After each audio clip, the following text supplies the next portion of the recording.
Seu direito. Juízes, promotores, advogados, defensores, todos em um debate para esclarecer o seu direito de consumidor. Estamos começando mais uma edição do programa Seu Direito, hoje falando dos cuidados com medicamentos e produtos cosméticos também. Quando o assunto é medicamento, quase todo mundo tem dúvidas sobre o uso e sobre os cuidados necessários para não cair nas armadilhas das falsificações. Remédio é coisa séria e o consumidor deve estar sempre atento. É por isso que o nosso programa Seu Direito de hoje irá abordar este tema, visando esclarecer aos cidadãos dúvidas frequentes em relação ao tema de hoje.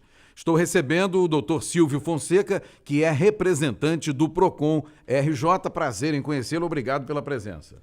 Prazer, Thay. Bom dia. Estou recebendo aqui também o professor Jorge Tardan, que é advogado e professor universitário especialista em Direito do Consumidor. Obrigado mais uma vez pela presença, viu, Tardan? A satisfação é minha, Heleno. Vamos lá, vamos tentar resolver o problema aí dos nossos ouvintes. Vamos lá, o tema é extremamente sério. Para começar, os medicamentos chamados genéricos inicialmente deveriam ser mais baratos do que os originais, mas atualmente nem sempre é assim que acontece. Existe, Tardan, alguma lei que ampara o consumidor a esse respeito? Olha, Heleno, em relação a preço, né, a gente tem que observar que a nossa economia é a livre concorrência, livre iniciativa, livre concorrência. Efetivamente, em relação aos remédios, né, o genérico significa dizer que a patente venceu e aí uma fábrica alternativa, que pode ser estatal ou não, começa a produzir aquilo. Ou uma quebra de patente, aí vai depender do interesse público. Via de regra, o remédio genérico deveria ser mais barato, mas não existe uma lei determinando que o preço seja mais barato. O objetivo é que o preço seja mais barato. Deixa eu falar aqui agora com o Dr. Silvio Fonseca, que é representante do PROCON. Existe muito esse tipo de problema lá em relação a remédio genérico ou não?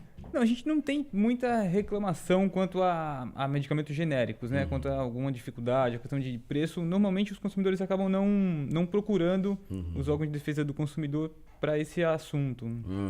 Agora, deixa eu colocar aqui mais uma pergunta em questão.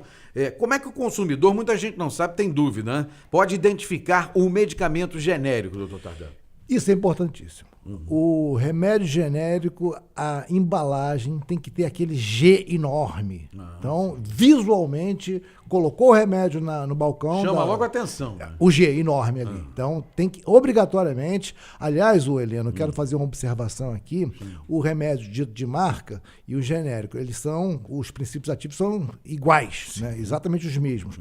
O grande problema do balcão, né, é o farmacêutico, o atendente da farmácia, oferecer um outro remédio que não seja o de marca e nem o genérico. Aí nós estamos falando de um genérico, de um similar. Né? Esse similar é problemático. Aliás, o atendente pode estar cometendo um crime ao empurrar esse remédio. Ele pode, se o médico prescrever um determinado remédio de marca e o balcão, né, a farmácia oferecer o genérico, não tem problema. O problema é empurrar o similar. Aí nós temos a possibilidade, inclusive, de um crime. Porque já tem a fórmula com algumas alterações. A fórmula seria diferente. Porque, na verdade, o similar, ele não é exatamente igual. É uma tentativa, né? Então, é engenharia reversa. E pode ser que não tenha o mesmo princípio ativo, portanto, não tenha o mesmo resultado daquele remédio que foi originalmente pesquisado e produzido. Agora, tem um assunto interessante também aqui envolvendo o nosso tema de hoje, com relação às farmácias de manipulação, que hoje são tão comuns. Existe algum órgão que fiscalize essa coisa das farmácias de manipulação, doutor Silvio Fonseca, representante do PROCON? Sim, tanto as farmácias comuns, as drogarias e aí farmácias de manipulação, a Agência de Vigilância Sanitária também é responsável pela fiscalização dessas farmácias. Então ela também pode fiscalizar, também deve fiscalizar as farmácias de manipulação. Certo. Doutor Tardan, o que falar em relação a essas farmácias de manipulação? Eu acho que a regulação no Brasil, né, em todos os segmentos, ainda é uma experiência muito recente.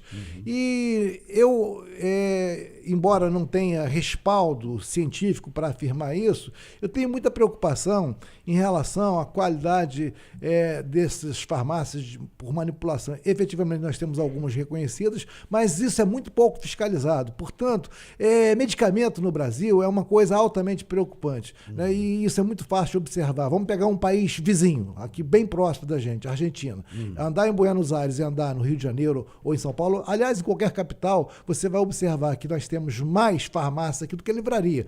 E no país vizinho, a Argentina, nós não temos assim, tanta farmácia. Certo. Então, isso significa dizer o seguinte, o nosso povo, lamentavelmente, anda tomando muito medicamento. Existe uma cultura aqui de tomar remédio, de prescrever remédio, enfim, para qualquer coisa, né? Você, Rotai, que eu sei que nasceu no interior como eu me lembro que tinha febre e a minha mãe curava com chá, pô. Com xarope feito de flor de mamão, enfim, vários alternativos. Hoje uma criança só tossiu, já está tomando antibiótico, o que pode comprometer a saúde. Aliás, tem uma pesquisadora norte-americana que não é, evidentemente, bem vista naquele país, exatamente porque contraria os interesses da indústria farmacêutica, ela afirma que mais de 70% dos remédios oferecidos no mundo deveriam sair de circulação. Seria um grande benefício para a humanidade se 70% dos remédios vendidos no mundo fossem retirados do mercado, o que efetivamente não vai acontecer. Interessa, por trás disso, da indústria da farmácia, ou seja, por trás da farmácia, tem aí um interesse econômico. Esses grandes laboratórios, grande, né? Muito grande. É verdade, isso aí é muito complicado. Agora, isso aqui eu normalmente tenho dúvida também, muita gente com certeza. É obrigatório toda farmácia de manipulação ter a presença constante do farmacêutico para orientar o consumidor no uso correto desse medicamento, doutor Silvio? Sim. A farmácia ela deve ter o farmacêutico, tem que ter durante o horário de funcionamento. Não só de manipulação, mas a farmácia também.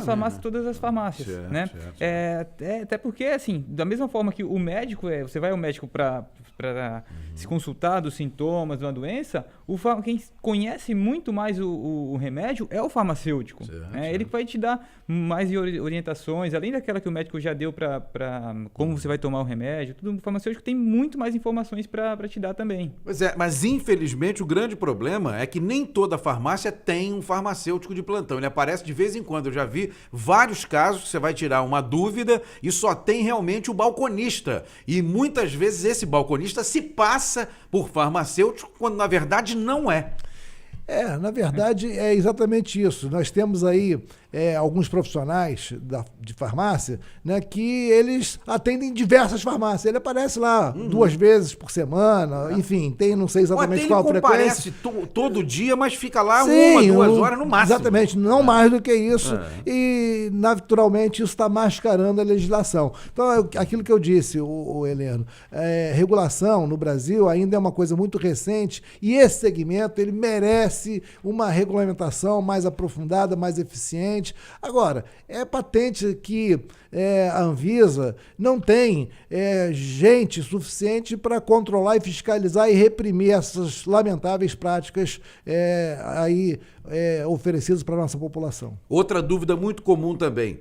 As farmácias comuns e drogarias podem fracionar os medicamentos e vender somente a quantidade necessária ao consumidor? Porque tem muitos casos que a pessoa chega lá e às vezes pede, né, o medicamento fracionado e é informado pelo balconista que só pode vender uma caixa completa, né, com todos os comprimidos. Isso é uma coisa confusa e polêmica, né, doutor Silvio? Assim, para isso, né, até para ajudar o consumidor, hoje é permitido o fracionamento de remédio, né? Mas sempre deixando claro assim, não é qualquer remédio que pode ser fracionado, né? Os remédios tem controle especial, esses não podem ser fracionados. E a farmácia ela tem embalagens específicas para fracionamento. Esse remédio não pode entrar em contato com o meio externo, né? Então, às vezes, a embalagem vem picotada, que já pode fracionar de acordo exatamente com a quantidade necessária para o paciente utilizar, com aquilo que foi receitado. Porque é muito importante isso, porque isso acaba evitando a automedicação, né, já que o consumidor vai adquirir somente aquela quantidade que o médico prescreveu, evita dele descartar esse remédio indevidamente. Né? Heleno, em cima disso que o doutor Silvio colocou, é importante a gente, né, dizer para o nosso ouvinte o o seguinte, né? Por exemplo, não faz sentido você fracionar, imagina, anticoncepcional. Só funciona se toma todos. Então não tem sentido. Nesse caso não se aplica. Exatamente, não se aplica. Então, agora, por exemplo, faz sentido, vamos imaginar que o médico prescreva tomar um determinado antibiótico por 7 dias. E aí lá na embalagem não tem o múltiplo de 7. Então, nesse caso, faz sentido, porque se ele comprar a segunda caixa, vai sobrar muito em casa. O que ele vai fazer isso? Vai descartar ou vai usar eventualmente sem um acompanhamento médico? Então, nesse caso, faz sentido. Agora, não tem sentido nenhum, por exemplo, fracionar o anticoncepcional. Estamos encerrando então o primeiro bloco do quadro Seu Direito de hoje. Daqui a pouquinho, no segundo bloco, vamos falar da letra de médico, né? Que às vezes é difícil para a gente entender, para o paciente entender, e às vezes até o próprio balconista e o farmacêutico têm dificuldade também. Vamos começar o próximo bloco daqui a pouquinho falando sobre isso. Seu Direito, o programa que cuida do consumidor.